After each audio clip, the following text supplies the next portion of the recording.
Hi there, this is Jones, and today we're going to make some delicious pancakes.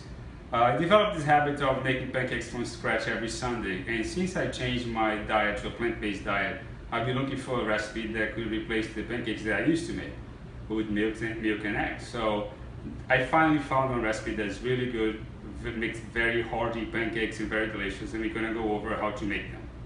The recipe calls for 2 cups of non-dairy milk.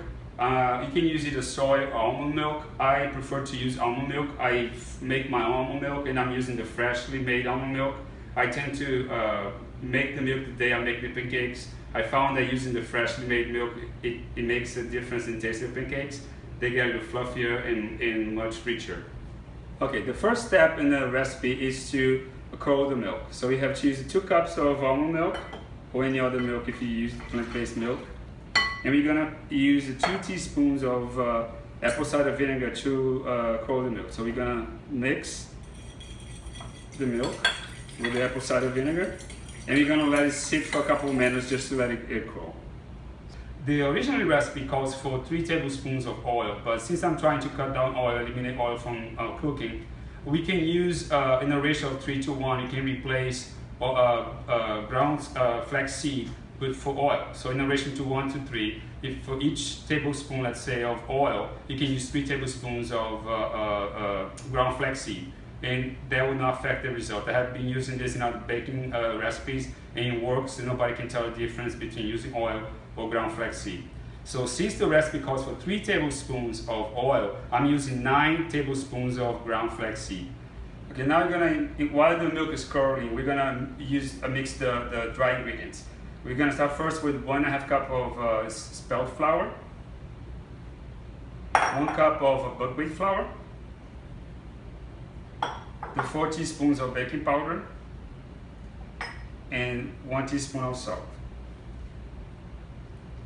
And instead of oil, we're going to use, like I said before, the 4 tablespoons of ground flaxseed. You're going to whisk them together, make sure that they all mix really nicely, and you're gonna wait when the milk is ready to pour here. So now you see after 2 minutes the milk is already cold. We're gonna add to the milk 1/4 cup of maple syrup and 1/2 cup of water. We're gonna mix that. Now you're gonna add the wet ingredients to the dry ingredients. You're just gonna mix them to combine. Don't over mix, because otherwise they get really gooey and they're not gonna get fluffy. So I'm just gonna pour the liquids here, the wet ingredients, the dry ones. I'm gonna try to fold them. We have now to let it sit for 10 minutes. The reason for that is because the spelt flour takes time to absorb liquid. So if you don't let it rest for 10 minutes, the batter is going to be really mushy. So we have to let the spelt flour absorb the liquid before we start making the pancakes. Let's wait now for 10 minutes. Now the pan is really hot, the batter is ready to go. So I'm usually about 1/3 cup or more. I like my pancakes big, so I'm using a ladle here to scoop about 1/3 cup or something, and put it in the center of the skillet. This batter is very thick, it's not runny, so if you're trying to do like this, might not work. So I tend to use the ladle to spread it up a little bit, or my hand sometimes.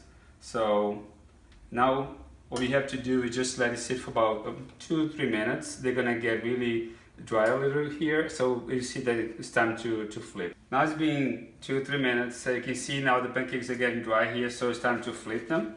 Let's flip it up, and you can see it takes no effort, no oil here, and I had no problem flipping the pancakes. It's very nice and brown, and about 2 more minutes and it'll be ready to go and go in the oven, which is already 200 degrees. The pancakes are ready now. I have a stack of 3 pancakes here. As you can see, they're very large.